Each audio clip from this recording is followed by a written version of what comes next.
नमस्कार मित्रांनो, स्वागत आहे आपल्या नवीन ब्लॉगमध्ये. तर आज आपण जाणार आहोत बेडसे केव्हला. तर मी तुम्हाला सांगणार आहे की बेडसे केव्ह पर्यंत जायचं कसं, बेडसे केव्हचा इतिहास आणि त्याची माहिती. तर चला मित्रांनो, आपली राईड स्टार्ट करूया. जर तुम्ही पुण्याहून येत असाल तर बेडसे लेणीचं अंतर साधारण 60 किलोमीटरच्या आसपास आहे.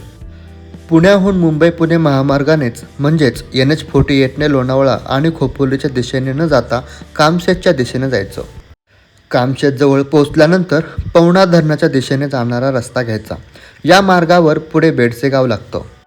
बेडसे गावातून लेण्याकडे जाण्यासाठी स्थानिक रस्ता आहे आणि तो साधारणतः 1.5 किलोमीटरचा आहे.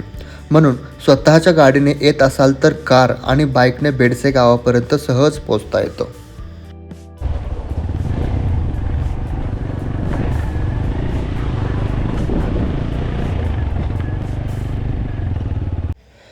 गाडी गावाजवळ पार्क केल्यानंतर पुढे लेण्याकडे चढायचा मार्ग आणि पायऱ्या आहेत, हे तुम्ही पाहू शकता. पायऱ्या चढताना आपल्याला हा बोर्ड लागतो. या बोर्डवर लेण्यांचा इतिहास आहे. डोंगर, हिरवळ आणि शांत वातावरणातून वर गेल्यावर आपल्याला या प्राचीन लेण्यांचं दर्शन होतं. विशेष म्हणजे 26 मे 1909 रोजी भारत सरकारने बेडसे लेण्यांना राष्ट्रीय संरक्षित स्मारक म्हणून घोषित केलं. तर गाईज, आपण पोचलो बेडसे केव्हला.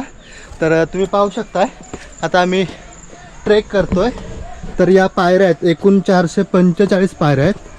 त्या आपल्याला वर चढून मग आपल्याला लेण्या पाहायला भेटतात. हे पाहू शकता, इथून आपल्याला असा व्ह्यू दिसतो.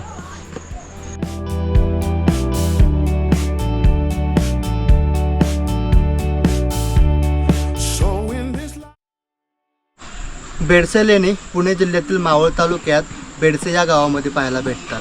तर तुम्हाला पुणे मुंबई महामार्गावरून कामशेत गावामार्गे जेव्हा तुम्ही डावीकडे वळता तर आपल्याला पवना डॅमकडे जाताना बेडसे गाव लागतं आणि त्याच बेडसे गावातून आपल्याला राईट टर्न घेऊन वर यावं लागतं. तर तुम्हाला बेडसे केव्ह पाहायला भेटतात. झोप आली मला बस. अरे अजून निम्मे पण पायऱ्या नाहीत आपण पार केल्या. मालिक वो थोड़ा सा हमरे से गलती हो गया, हमने चढ़ाई करने से पहले खाना खा लिया.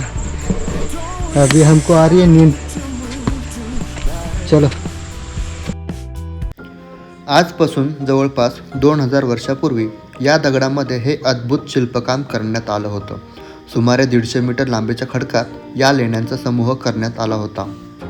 प्राचीन काळी या लेण्यांना मारकूड असं नाव होतं, असा उल्लेख येथील शिलालेखातून आढळतो. पावसाळ्यात इथे येत असाल तर रस्त्यावरती आणि लेण्याकडे जाणाऱ्या पायऱ्यावरती घसरटपणा असू शकतो, त्यामुळे आरामदायक फुटवेअर नक्की वापरा.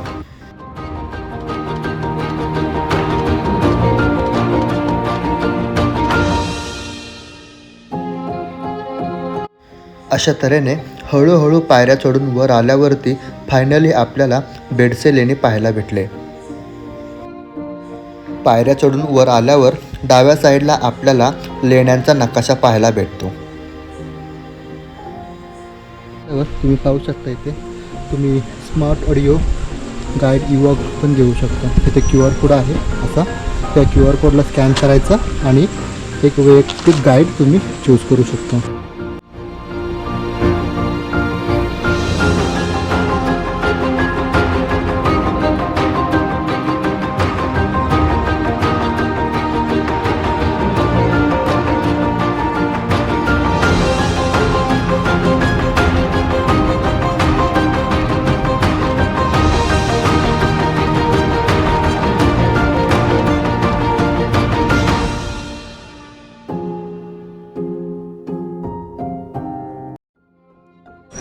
बेडसे लेण्याचं कोरीवकाम हे इसवी पूर्व पहिल्या शतकातील आहे असं मानलं जातं. म्हणजे आजपासून 2000 वर्षापूर्वी ही लेणी बांधली गेली होती. तर याच्यामध्ये आपल्याला चैत्यगृह, स्तूप, कुंड हे पाहायला भेटतात. या संपूर्ण वास्तूची रचना पाहिली की त्या काळातील स्थापत्यकलेची कल्पना येते. पण बेडसे लेण्यांचं खरं वैशिष्ट्य आहे इथली शिल्पकला. तुम्ही जसे पाहत असाल, बेडसे लेण्यामधील सर्वात आकर्षक ठिकाण म्हणजे हे चैत्यगृह आहे. या चैत्यगृहाला एकूण 4 खांब आहेत. 1, 2, 3, 4. आणि या चैत्यगृहाची उंची एकूण 28 फूट आहे. तर हा खांब आपल्याला इथून वर गेलेला दिसतो. पूर्ण छतापर्यंत हा गेलेला आहे खांब. तुम्ही पाहू शकता या खांबावरती आपल्याला हत्ती, घोडे आणि बैलावरती स्वार असलेले स्त्री आणि पुरुष पाहायला भेटतात. हे अत्यंत प्रमाणबद्ध आणि रेखीव आहेत. त्यांच्या चेहऱ्यावरील भाव, डोळ्यांची रचना, मोजके पण उठावदार दागिने आणि वेशभूषा हे सगळं पाहिलं की त्या काळातील कलाकारांच्या कौशल्याची कल्पना येते.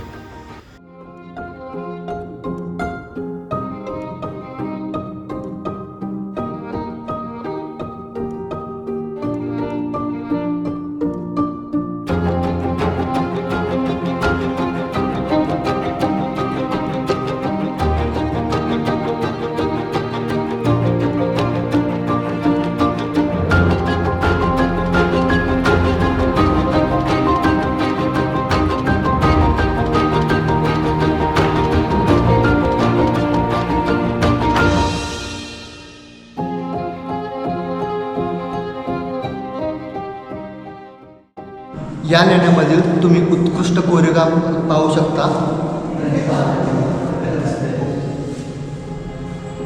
स्तूपावर प्राचीन काळातील लाकडी छात्रवलींचा खांब आणि त्यावरील कंबळाचं छत्र आजही पाहायला भेटतं.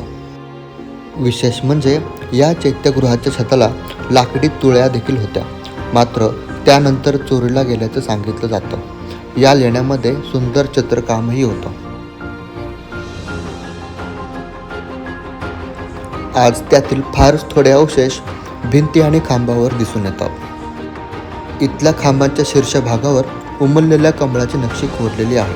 विशेष म्हणजे कमळाच्या प्रत्येक पाकळीवर अतिशय बारकाईने काम केलेलं दिसतं.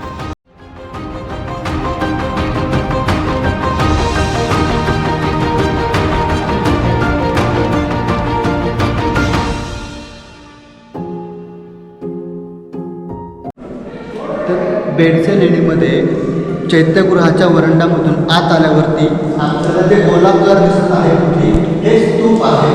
आणि या स्तूपच्या साईडला आपल्याला 26 खांब पाहायला भेटतात. तुम्ही हे पाहू शकता. हे जे तुम्ही स्तूप पाहू शकता, या स्तूपच्या वरती जे छतगृह आहे या छताला आपण गजपुष्टाकृती म्हणतो.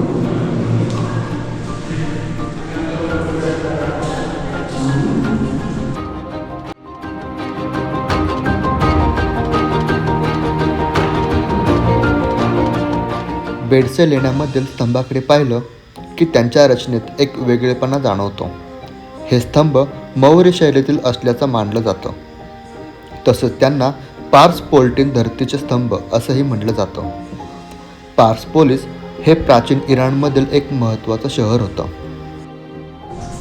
चैत्यगृहाच्या प्रवेशद्वाराच्या वर तुम्ही पाहू शकता पिंपळ पानाच्या आकाराची कमान आहे आणि त्याच्याच खाली आपल्याला 3 कमान पाहायला भेटतात.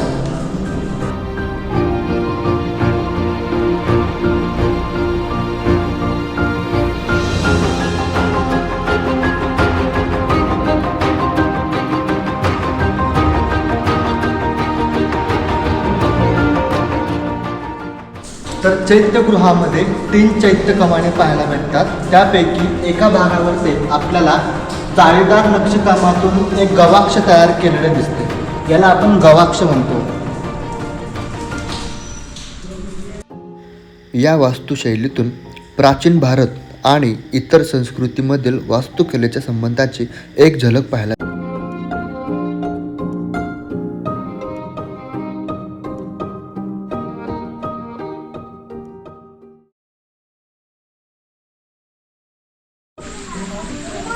लेण्यांच्या बाहेर आपल्याला काही पाण्याचे कुंड पाहायला भेटतात. तर त्या कुंडापैकी आपल्याला एक कुंड पाहायला भेटते. प्रवाशांसाठी इथे पाण्याची सोय केली होती. तर या पाण्याच्या कुंडामध्ये एक वैशिष्ट्य गोष्ट अशी आहे की तुम्ही पाहू शकता हे पाण्याचं कुंड कोणी दान केलंय त्याचा इथे शिलालेख पण पाहायला भेटतो.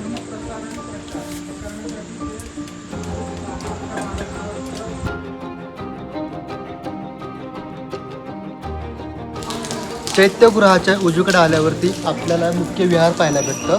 तर चला मी तुम्हाला मुख्य विहार दाखवतो.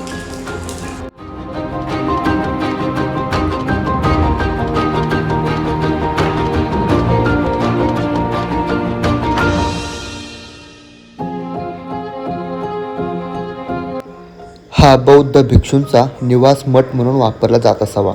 विहारमध्ये मुख्य सभागृहासारखी जागा आणि भिक्षूंसाठी स्वतंत्र खोल्या आहेत.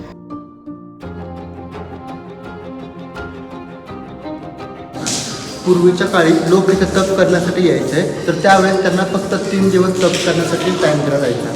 3 दिवस झाल्यावरती त्यांना जावं लागायचं. या गोष्टीमुळे इथे 2 भाग करण्यात आले. त्याच्यामध्ये पहिला भाग म्हणजे मुख्य विहार आणि दुसरा भाग तो चैत्यगृह. महाराष्ट्र पर्यटनाच्या माहितीनुसार बेडसेतील चैत्यगृह आणि विहार दोन्ही पूर्वाभिमुख आहेत.